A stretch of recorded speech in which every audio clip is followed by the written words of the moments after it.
Palabra de vida. Evangelio de hoy, Padre Carlos Yepes. Del libro del Génesis, capítulo 2, versículos 7 al 9, y capítulo 3, versículos 1 al 7.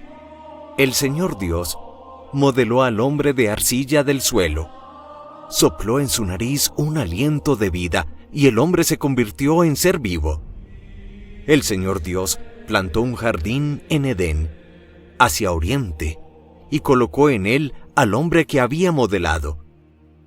El Señor Dios hizo brotar del suelo toda clase de árboles hermosos de ver y buenos de comer. Además, el árbol de la vida en mitad del jardín, y el árbol del conocimiento del bien y el mal.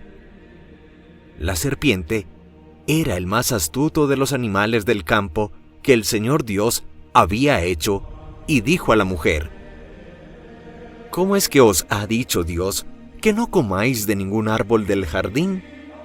La mujer respondió a la serpiente: Podemos comer los frutos de los árboles del jardín.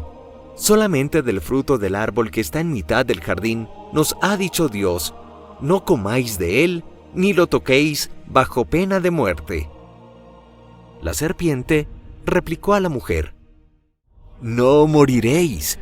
Bien sabe Dios que cuando comáis de él, se os abrirán los ojos y seréis como Dios en el conocimiento del bien y el mal.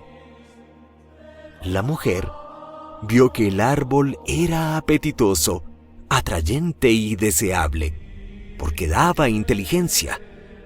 Tomó del fruto, comió y ofreció a su marido, el cual comió.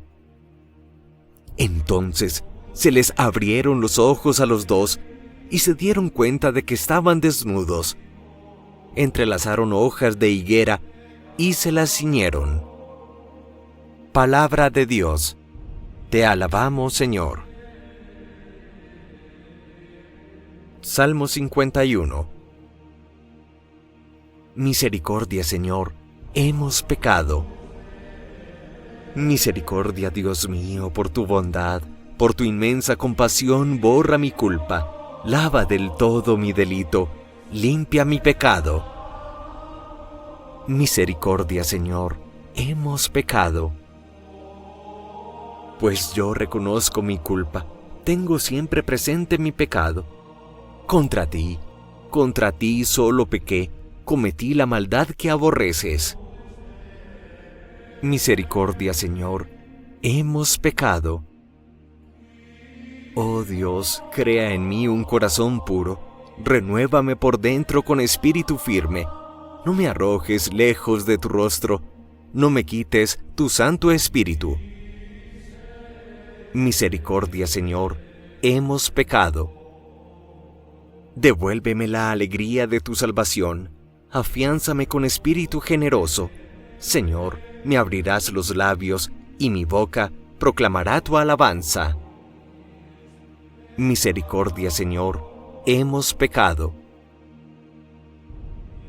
De la carta a los Romanos, capítulo 5, versículos 2 al 19. Hermanos, lo mismo que por un hombre entró el pecado en el mundo, y por el pecado la muerte, y así la muerte pasó a todos los hombres, porque todos pecaron.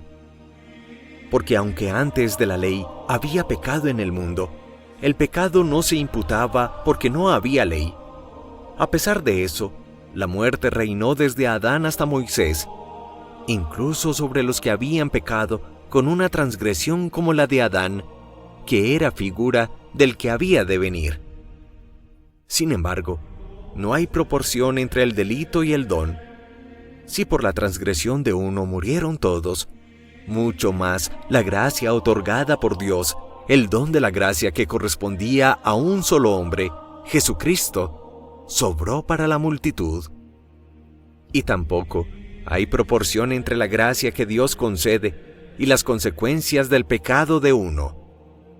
El proceso a partir de un solo delito acabó en sentencia condenatoria, mientras la gracia, a partir de una multitud de delitos, acaba en sentencia absolutoria.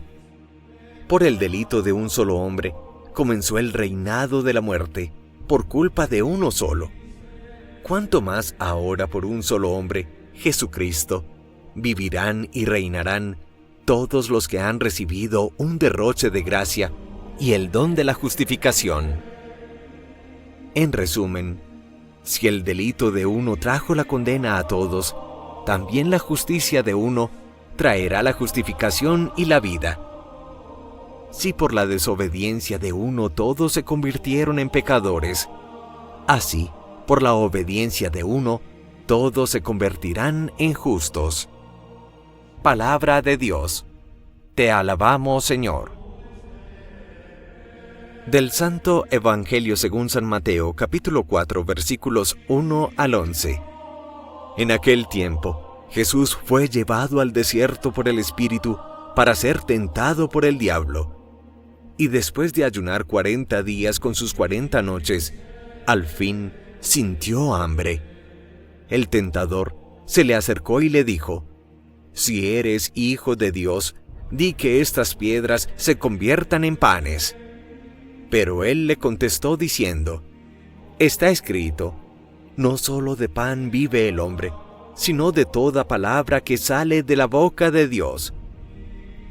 Entonces el diablo lo lleva a la ciudad santa, lo pone en el alero del templo y le dice: «Si eres hijo de Dios, tírate abajo, porque está escrito, encarga a los ángeles que cuiden de ti, y te sostendrán en sus manos, para que tu pie no tropiece con las piedras». Jesús le dijo: «También está escrito, no tentarás al Señor tu Dios». Después, el diablo lo lleva a una montaña altísima, y mostrándole los reinos del mundo y su gloria le dijo: «Todo esto te daré si te postras y me adoras». Entonces le dijo Jesús: «Vete, Satanás, porque está escrito, al Señor tu Dios adorarás, y a Él solo darás culto». Entonces lo dejó el diablo, y se acercaron los ángeles y le servían. Palabra del Señor. Gloria a ti, Señor Jesús. En este primer domingo de Cuaresma se nos presenta el Evangelio de las tentaciones de Jesús en el desierto de Judea. Es que el desierto es el lugar de la nada humana, silencio, soledad, sequedad. Comprendemos que si Jesús fue tentado en el desierto, si Jesús fue tentado por el apóstol Pedro cuando le dijo que él no podía sufrir, y si fue tentado en Getsemaní cuando el mismo Jesús dice: «Aparta de mí este destino de muerte, pero no se haga mi voluntad sino la tuya», si el mismo Hijo de Dios fue tentado múltiples veces, nosotros no podemos caer en la ingenuidad de pensar que no seremos tentados a lo largo del camino de la vida.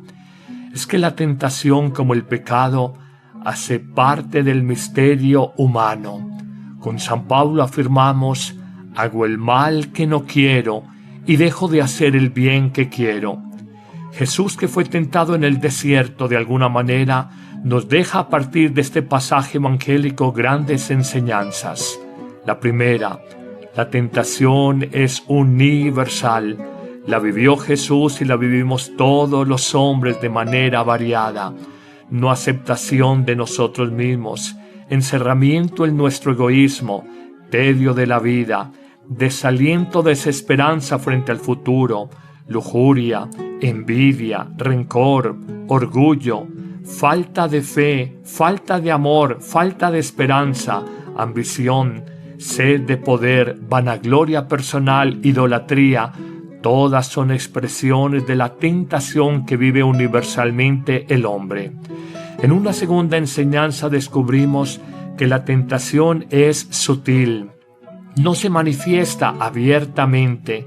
De alguna manera reconocemos cómo el tentador a Jesús lo quiere confundir cuando le dice: «Si eres el Hijo de Dios».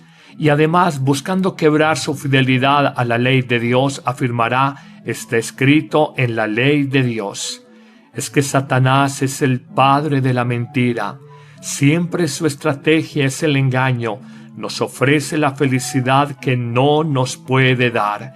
De hecho, a Jesús le dirá: «Yo te voy a dar poder sobre estos reinos, pero en el fondo sabe que es un pobre diablo, y aquí vale plenamente la expresión. Se presenta como el gran donador de la felicidad al mundo y simplemente deja vacío a tu vida. En una tercera enseñanza descubrimos que la tentación se disfraza, empieza pequeña e inofensiva y se presenta como seductora, apetecible. El mal se presenta como bien, lo inmundo se presenta como limpio, lo feo se presenta como bonito. El árbol del paraíso, y nos habla hoy la liturgia en la primera lectura de este tema en el Génesis, el árbol del paraíso figura con frutos apetecibles.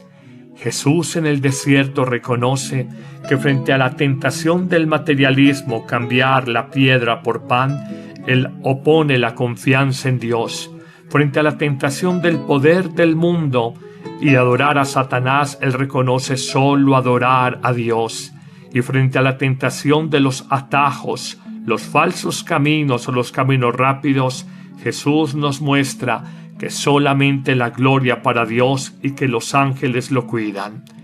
En una cuarta sabiduría, reconocemos que la tentación fortalece el espíritu.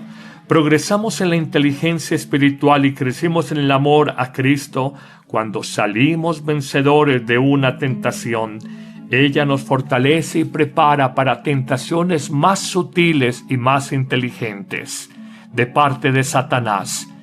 En un quinto elemento, quinta sabiduría, reconocemos que la tentación nos humilla y por tanto nos hace ganar en humildad. Nos muestra cómo somos de frágiles, de débiles, y descubre y desnuda nuestra ingenuidad frente al espíritu inteligente, pervertido y pervertidor que es Satanás, según una catequesis enunciada por el Papa Pablo VI sobre el maligno en noviembre de 1972. En una sexta y penúltima sabiduría, reconoce que nunca serás tentado por encima de tus fuerzas. No seremos abandonados por Dios. No caigamos en desánimos, en desesperanzas. Mi vida como sacerdote me ha mostrado que más grave que el pecado en sí mismo es la desesperanza, el desánimo moral y anímico en el que cae después de pecar. Recuerda, de Dios nunca seremos abandonados, por más que momentáneamente nos separemos de Él por nuestro pecado. En una séptima y última enseñanza, reconozcamos que la tentación nos permite reconocer el tesoro que es Dios y que Satanás nos quiere robar. Como conclusión, presentemos estas sencillas armas espirituales contra la tentación. La primera, la oración y vigilancia. Velad y orad para no caer en la tentación. La segunda arma, la palabra de Dios. Ella nos señala el camino de la verdad y nos desnuda los engaños en que podamos caer. La tercera arma espiritual son los sacramentos, especialmente la confesión frecuente y la Eucaristía diaria, cómo nos fortalece. La cuarta arma espiritual es la dirección espiritual, que un hombre sabio y del Espíritu puede acompañar y guiar nuestra vida. Y la quinta y última arma es María, la pura, la dócil, la humilde, la que teme tanto Satanás. Una devoción centrada y madura en la Virgen Santísima nos ayudará a vencer múltiples tentaciones. Que el Señor te bendiga en este domingo, en el nombre del Padre, y del Hijo, y del Espíritu Santo. Amén. ¿Cómo superar el sufrimiento? En febrero, cuando celebramos la Jornada Mundial de Oración por los Enfermos, en la memoria litúrgica de Nuestra Señora de Lourdes, te invitamos a una temporada de reflexiones. Algunos pensadores dicen que el dolor es inevitable, pero el sufrimiento es evitable. Al iniciar un nuevo año de retos en la economía, la familia, la sociedad, la salud, aprende que nadie como Jesucristo sufrió física, emocional y espiritualmente como Él lo hizo. Nos enseñó un camino para canalizar y superar el sufrimiento. pero sobre todo, nos dio grandes lecciones para encontrar fortaleza, paciencia y esperanza más allá de la adversidad. Encuéntranos todos los martes y jueves de febrero a las 9 a.m. en vivo en Facebook Live y YouTube, en Amén Comunicaciones y Padre Carlos Yepes. ¡Te esperamos!